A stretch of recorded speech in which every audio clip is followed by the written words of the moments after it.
في آخر المجلس. Adapun jalur sanad kitab ini sampai kepada Imam Abu Hanifah telah termaktub dalam kitab tersebut dan insya Allah akan kita baca secara bersama pada akhir majlis.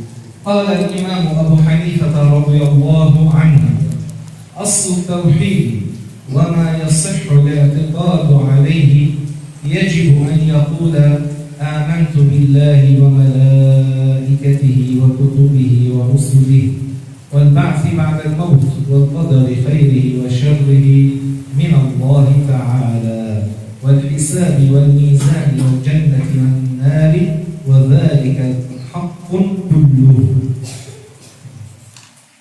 Bismillahirrahmanirrahim. Al-Imam Abu Hanifah telah berkata, inti tauhid, inti makna tauhid dan perkara-perkara yang menjadikan suatu i'tikad itu bisa sah adalah wajib mengatakan saya beriman kepada Allah Subhanahu wa taala dan kepada para malaikat dan kepada kitab-kitabnya, utusan-utusannya, dan iman kepada hari kebangkitan setelah kematian, dan iman kepada qadar baik yang baik ataupun buruk semuanya dari Allah Subhanahu wa taala, iman terhadap hari hisab, mizan, surga, neraka, dan semuanya itu adalah perkara-perkara yang hak. إن نظرتم إلى هذا الكلام المكتوب ترون أنه مأخوذ من حديث الذي ورد في مسلم المشهور بحديث جبريل. Jika kalian melihat muqaddimah ini, kalian akan menyaksikan bahwasanya muqaddimah tersebut sebenarnya diambil dari sebuah hadis yang diriwayatkan oleh Imam Muslim yang terkenal populer dengan hadis Jibril. هذا الحديث الذي جاء جبريل ليعلم المسلمين أمور دينهم.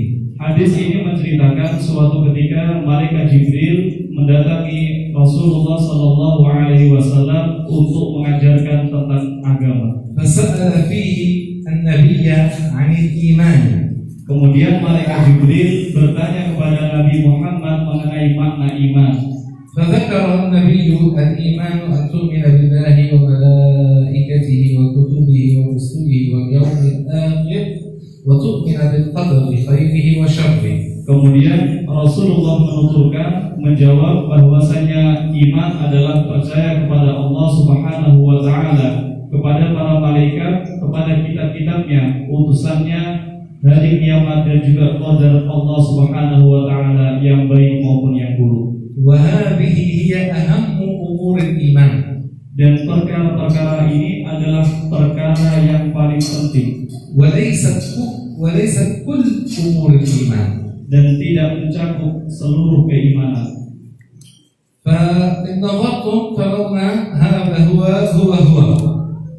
Jika kalian menyaksikan, maka muqaddimah ini sama dengan hadis Muslim yang telah disebutkan. فأصل التوحيد ما هو إفراد القديم عن المحدث. Kemudian beliau mengatakan inti daripada tauhid itu apa? Tauhid adalah ifradul qadim minal muhdas, yaitu mensucikan Allah Subhanahu wa taala dari perkara-perkara yang baru. وما يصح الاعتقاد عليه أي ما هو يجب على المؤمن أن يعتقده ويكون اعتقاده صحيحا سليما كما ورد عن رسول الله صلى الله عليه وسلم. Dan yang dimaksud dengan perkataan Imam Abu Hanifah wa ma yasihhu li'tiqadu alaihi adalah perkara-perkara yang wajib diimani oleh setiap mukmin. قال يجب أن يقول يعني في قلبه يجب على المؤمن أن يعتقد. Artinya di dalam hati seorang mukmin wajib meyakini. فالإيمان إنما يكون بالاعتراف مع الاعتقاد. Iman itu bisa dihasilkan, bisa terrealisasi dengan pengakuan dan keyakinan. الاعتراف يكون بنطق اللسان مع الاعتقاد بالقلب. Pengakuan bisa dilakukan dengan menggunakan lisan dan keyakinan timbul atau muncul dari hati. Amantu billah. Amantu billah, saya percaya kepada Allah. Aqallul iman huwa an-nutqu aqallu al-islami huwa an-nutqu bisyahadatain. Kata beliau, paling sedikitnya atau minimal batas keislaman seseorang adalah dengan mengucapkan 2 kalimat syahadat. وأقل الإيمان هو التصديق القلبي بمعنى الشهادتين. Kemudian minimal batas makna keimanan adalah dengan membenarkan hati tentang makna 2 kalimat syahadat. الآن وإن لم نشرح وتوسعنا في الشرح سيأتي في هذا الكتاب شرح هذه الأسطر التي هي موجودة هنا. Sekarang meskipun saya tidak terlalu menjabar luaskan keterangan ini, akan datang keterangannya. فهذه مقدمة. Muqaddimah ini, kata beliau, وسائر الكتاب شرح لهذه المقدمة. dan selanjutnya kitab ini adalah merupakan penjelasan daripada muqaddimah ini. فهذا هو الأصل. Sehingga inti daripada kitab ini adalah muqaddimah yang telah beliau baca. أصل هذا الكتاب هذه الأسطر التي قرأناها. Inti sari daripada kitab ini adalah muqaddimah yang telah dibaca oleh beliau. الكلام عن الإيمان بالله Yaitu pembahasan tentang iman kepada Allah, وملائكته kepada para malaikatnya, وكتبه kitab-kitabnya, ورسله iman kepada putusannya, واليوم الآخر. dan pada hari kiamat. وقد ذكر عن يوم الآخر عن البعث بعد الموت. وقد ذكر عن اليوم الآخر بعبارة والبعث بعد الموت.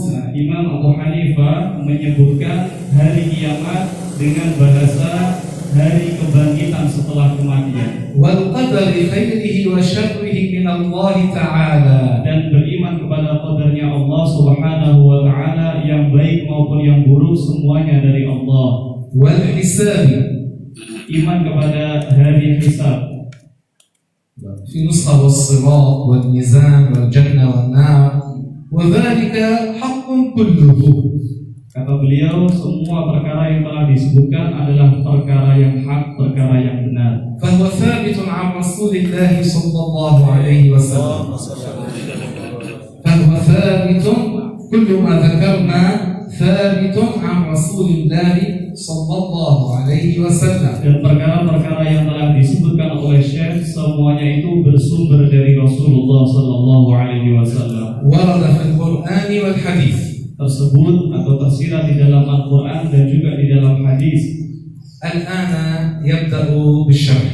Sekarang akan kita mulai pemaparan penjelasan daripada muqaddimah di atas. وقد بدأ بالكلام عن الإيمان بالله عز وجل. Imam Abu Hanifah telah memulai pembahasan kitab ini dengan tema iman kepada Allah Subhanahu wa taala. قال والله تعالى واحد لا من طريق العدد. Allah Subhanahu wa taala adalah zat yang esa, bukan ditinjau dari segi bilangan. الوحدانية في لغة العرب معناها الانفراد. Kata beliau, sifat al-wahdaniyah di dalam bahasa Arab memiliki makna al-infirad, sendiri, satu, esa. فالله منفرد بكونه الإله. Allah Subhanahu wa taala adalah satu-satunya Tuhan. منفرد بكونه العالم بكل شيء. Satu-satunya zat yang mengetahui segala sesuatu. منفرد بصفاته. Satu-satunya memiliki sifat sempurna. منفرد بذاته.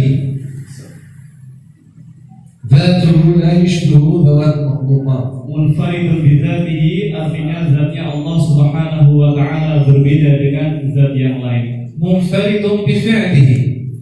Sifat fi'linya Allah tidak serupa dengan sifat yang lain.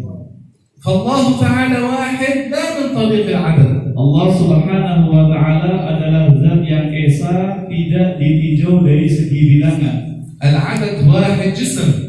Kata beliau, bilangan satu adalah jisim atau benda. يجوز فيه الكثرة أو القلة. Bisa saja bilangan tersebut bertambah banyak atau bertambah sedikit. الواحد قد يتكثر ويصير 5 4 7 6. Bilangan 1 bisa saja bertambah menjadi 5, 4, أو ينقسم فيصير ثلث نصف ربع ثلث. atau bilangan tersebut bisa saja terbagi sehingga menjadi sedikit seperti sepertiga ataupun setengah. فالله واحد لا من طريق العدد. Allah Subhanahu wa taala adalah zat yang esa tapi tidak ditinjau dari segi bilangan, ولكن من طريق أنه لا شريك له. tetapi ditinjau bahwasanya Allah Subhanahu wa taala adalah zat yang tidak ada sekutu baginya, أي لا إله غيره. yang artinya tidak ada Tuhan selain Allah Subhanahu wa taala. ولا شريك لله في الخلق.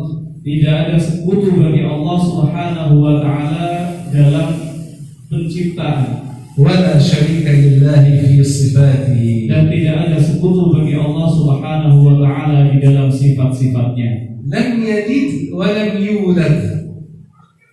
Allah Subhanahu wa taala tidak beranak dan tidak diperanakkan. أي أن الله ليس أبا ولا أصلا لغيره. لم Artinya يلد. Allah Subhanahu wa taala, makna daripada lam yalid, Allah Subhanahu wa taala bukanlah bapak bagi yang lain. ولم يولد أي أن الله ليس ابنا ولا فرعا عن غيره. Dan Allah Subhanahu wa taala tidak diperanakan, artinya bukanlah cabang atau putra dari orang lain. ولم يكن له كفوا أحد أي أنه ليس لله كفو ند مثيل شبيه. Walam yakul lahu kufuwan ahad, artinya Allah Subhanahu wa taala tidak ada serupa baginya. لا يشبه شيئا من الأشياء من خلقه. Allah Subhanahu wa taala tidak menyerupai sesuatu apapun dari makhluknya. أي أنه لا يشبه الله شيئا ولا يشبهه شيء. Dan juga tidak ada sesuatu apapun dari makhluknya yang menyerupai Allah Subhanahu wa taala. ولا يشبهه شيء من خلقه. Kata beliau, tidak ada sesuatu pun dari makhluknya yang menyerupai Allah Subhanahu wa taala. فالله لا يشبه شيئا ولا شيء يشبه الله. Allah Subhanahu wa taala tidak menyerupai sesuatu dari makhluknya, begitu juga makhluknya tidak menyerupai Allah Subhanahu wa taala. لا في وجه من الوجوه ولا في جميع الوجوه. Tidak baik satu sisi ataupun ditinjau dari semua sisi. لم يزل ولا يزال بأسمائه وصفاته الذاتية والفعلية. Allah Subhanahu wa taala selalu dan masih dengan asma-asmanya serta sifat-sifatnya yang zatiyah ataupun fi'liyah.